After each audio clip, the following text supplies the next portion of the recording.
Dear chronic pain, I'm sorry, but I want to break up with you. Do you ever feel like writing that letter? Because I know that I do. The last few days, I've had a flare up and I don't know what I did. I went and ran a few errands, and when I got home and started to get out of my car, I couldn't hardly walk. So I don't know if I twisted something getting in or out of my car at the last stop that I made, but it had to have been something like that, because I've hardly been able to sit on the toilet, stand back up. I've had to walk holding on to things. I've hardly been able to do anything, bend over. I mean, I can't go anywhere. So it's been very frustrating. And those of us that live with chronic pain know that every single day can be different. Sometimes it's so hard to make plans with people. And I know when this first happened to me, I felt like that.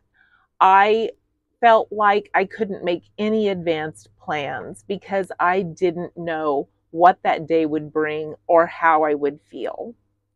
If you're new to the channel, I'm Bonita. I have arachnoiditis, which is nerve clumping in the base of my back due to a botched epidural that punctured my spinal cord. I have dealt with muscle spasms, muscle cramps, involuntary movements, numbness, pain, all of which you never know what you're going to get, but you're going to get part of that or all of that every single day, all day. And the trick to this is trying to figure out how we coexist with this pain and still have a quality of life. When I first got the diagnosis, I was in such despair. I pictured myself being in a wheelchair in a few years. I pictured people having to take care of me or me having to go to a nursing home. I pictured not having any quality of life, having to ask someone to help me do every little thing. And I was only in my 50s, and I didn't want the next 20, 30 years of my life to be like that. And it was so depressing. I almost felt like I'd had a terminal diagnosis. Even though this diagnosis is not terminal, it felt like it was. I felt like my future had been planned out for me and it was not looking good. So I had to deal with that. I had to go through those emotions of grief and despair that my life was not going to look the way it had before. And how was I going to maneuver through that? Was I going to feed into that despair? Was I going to let it dominate me? Was I going to let it take any happiness from me that I had? Or was I going to fight tooth and nail for every little bit of happiness? Was I going to try to live as full of a life as possible? Was I going to try to continue to do as many things as I could for myself and things that I dreamed of doing? Or was I just going to sit back and just let it totally envelope me into the darkness? Well, I decided that this was not going to be my future. I was not going to allow it to be my future. There's days that you wake up and your pain levels are so strong before you even roll over or try to sit up that you don't know if you can roll over and sit up. And you consider just not moving, but you know that's not an option. So for me, I wasn't about to let that dominate my life. I was going to keep going. I was going to keep fighting. And I feel like the first 2 years, I just passed my 2-year anniversary in July, were the worst. That first year, I had so many random symptoms, so many different symptoms. And I don't know that those symptoms have stopped, but maybe I have just learned that they're now a part of my life. And when they happen, I'm not as fearful that this is it. This is just the way it's going to be. I know that they are very fluctuating, that some days I have more symptoms than others. Some days I have less symptoms. Some days I have different symptoms. They're never the same. So I can't look at tomorrow and say it's going to be like today, because it may or may not, and it may look totally different. And I wasn't going to let that steal my joy.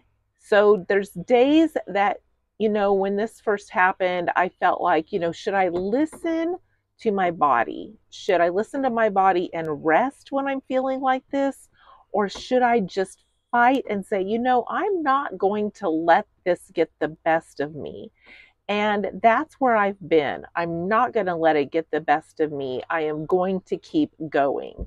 I am not going to let any more doctors do anything to me. I'm not going to let them have the opportunity to make something worse than it already is. I know what I'm dealing with now, and knowing what I'm dealing with now is better for me than the opportunity to not know what's going to happen to me if they try something.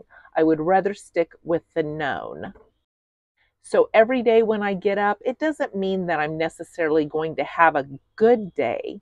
It just means that I managed to be stronger than that chronic pain today, and I'm going to continue to be stronger than it tomorrow. So I force myself to get up some days, put one foot in front of the other, get dressed, do things.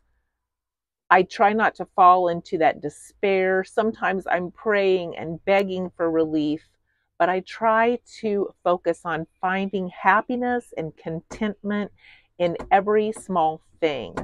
So in some ways, maybe I look at it like it was a terminal illness, not to downplay those people that do have terminal illnesses, but I started looking at life as every little thing is something that I don't want to miss out on. If I had the chance to take a walk, I'm not going to give up that chance. If I have a chance to see something I may never see again, or do something I may never do again, I'm not going to miss out on that chance. I look for contentment, peace, and beauty in every single day, and I live more in the moment than I ever did before.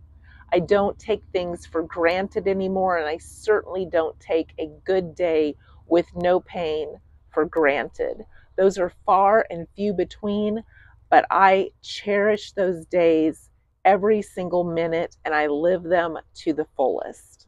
There's a saying from Little Women from Louisa May Alcott, and it says, "I'm not afraid of the storms, for I am learning how to sail my ship." I think that's where a lot of us are at with this chronic pain. When we first realize that it's here to stay, and we first realize that this is what my life is going to look like, we have to delve deep and figure out how we're going to sail that ship moving forward, how we are going to continue to live our lives to the fullest with this being a passenger on our ship. So this is day 2 of my flare. How long is it going to last? I don't know. And am I going to take it easy? I'm going to take it easy, but I'm not going to give it too much time. I'm not going to let it continue to take up my days. I'm going to continue to do my stretches and do any little thing I can to try to relieve it, so that I can go on and do the bigger and better things that I have planned for myself. I think other people don't always know how to deal with our pain.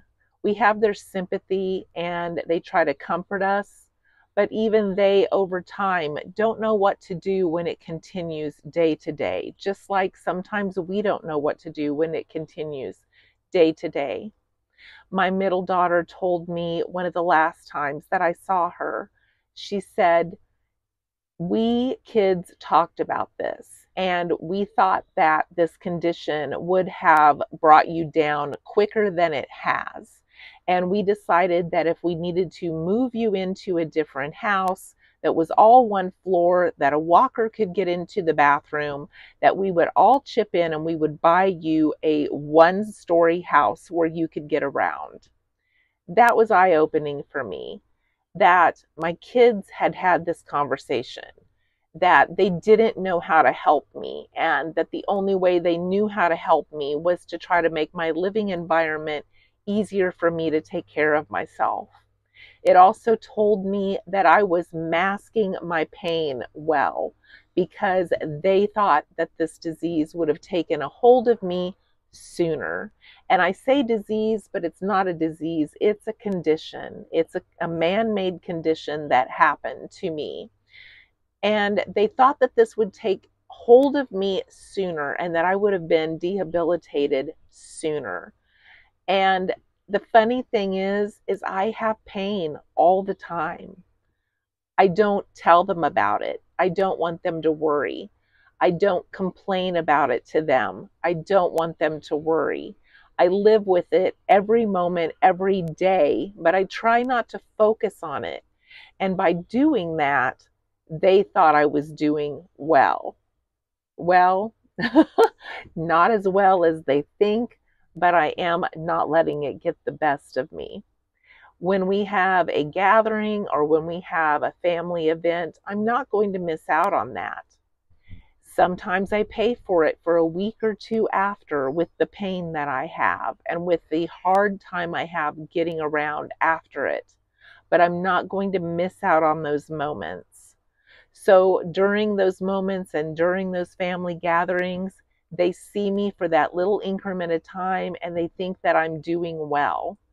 But what I'm really doing is enjoying that moment and not letting them see the pain that I'm in, and not letting that chronic pain take my happiness from me. So I guess the thing that I want you to gather from this video, if you're in chronic pain every single day, is healing is more about accepting the pain and finding a way to coexist with it. Life doesn't end here. Blessings don't end here. Love doesn't end here. Live your life to the fullest. Thanks for listening today, and I hope to see you in the next video.